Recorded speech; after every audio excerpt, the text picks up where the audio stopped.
Shoes. Recorded live. From Key West to Prudhoe Bay, Death Valley to the Smokies and back. Presented by Warm and Safe Heated Gear, home of the Heat Troller.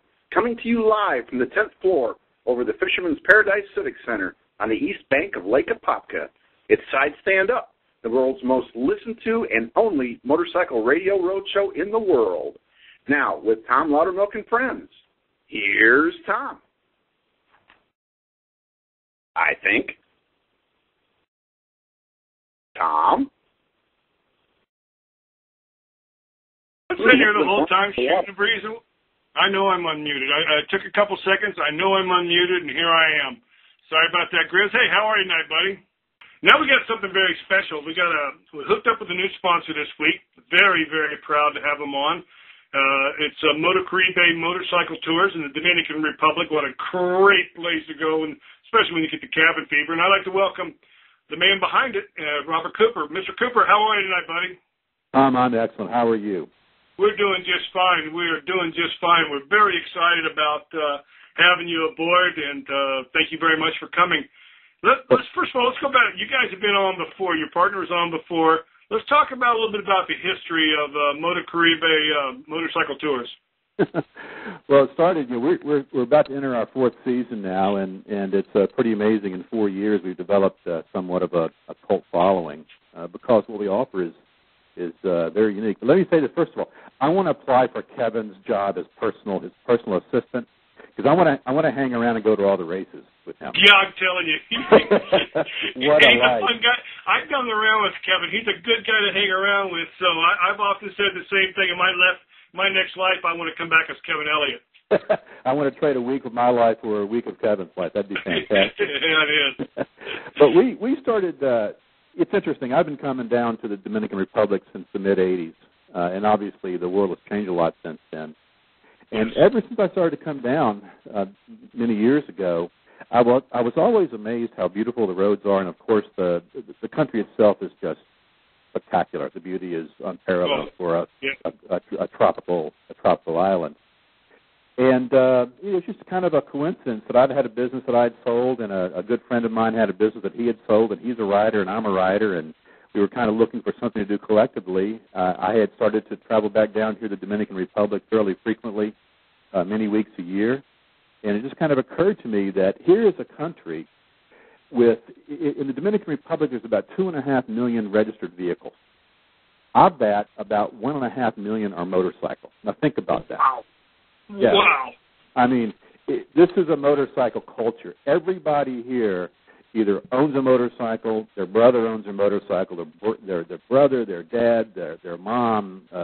Everyone here is familiar with motorcycles. It's a motorcycle culture, and the number of larger bikes is almost non-existent. And we have some of the most beautiful terrain that you can possibly imagine to go riding motorcycles on, and not just the beautiful terrain, but think about from a safety perspective, what's the biggest risk you've got riding on the street? Other vehicles. You know, it's the soccer mom in the minivan texting and putting on her makeup while she's stuffing McDonald's with the kids in the back seat, right? Yeah, or guys doing the same thing, not putting on their makeup. Well, yeah, some do, but they're texting. I know what you mean. Their turn signal hand is up to their ear. And they don't see you.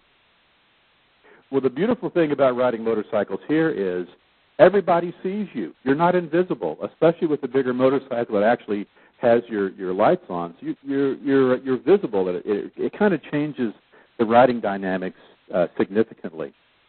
But we're very happy to be a Side Stand Up sponsor. You have done a tremendous job over the years with your show. I know of very few venues that bring motorcycling to as many people as you do. And so part of our reason for being a sponsor is being as much of a fan as anything else. Thank you. We appreciate it. So where are you guys heading down there? I mean, what's the future? First of all, what machines do you is in your stable? Well, you know, when we decided to do this, I'm a business guy and my partner's a business guy, and we took a very methodical approach. We just didn't pop up and say, yeah, let's bring some guys down here and go touring. No, we were very systematically, we analyzed everything. And we took a peek at virtually every motorcycle that was made at the time. This is in 2008. We considered our terrain. We considered numerous factors, and we kind of had a system where we went through and forced rank things that are important to us versus what different motorcycles had, ergonomics and performance and maintenance and all those kinds of things. We had about 12 criteria. And based upon our roads here and everything considered, we bought a fleet of Suzuki V-Strom DL650s, and that's a decision that we have no regrets. They're great motorcycles. They're bulletproof, as everybody knows. They do a little bit of everything. We call it the Swiss Army knife of motorcycles. Yep. We can go off-road. We can go on dirt. We do a little hard pack. We don't go on soft sand. The suspension sucks up potholes that pop up here from time to time. So it's been a terrific bike for what we have. And I think the testament to the motorcycle is we've had a lot of people go back and buy them when they go home.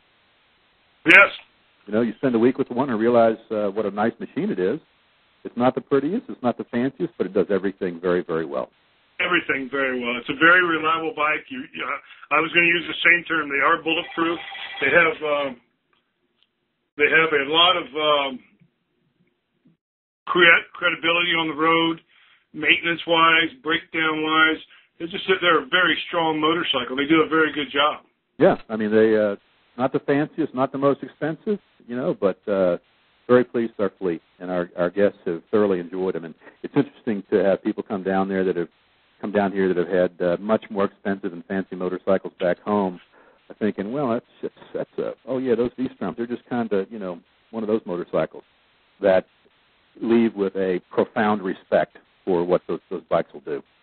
It's very easy to ride. Yep, very probably one of the most intuitive, comfortable machines you can put your fanny on.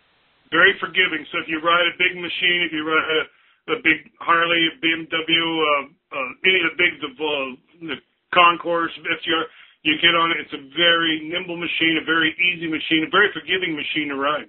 Absolutely. And that's what we need here, is a machine that's easy to ride, that is intuitive, and offers a great experience.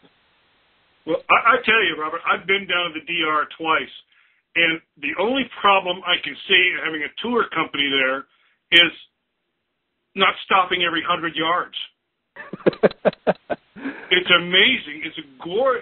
Well, actually, it's what even is more amazing is across the border, the stark difference. But it is amazing. There's a vista almost every 100, 250 yards. Well, the Dominican Republic is one of those countries that is in our hemisphere that people know very little about. And I think that we're doing a good job of kind of making people more aware of it.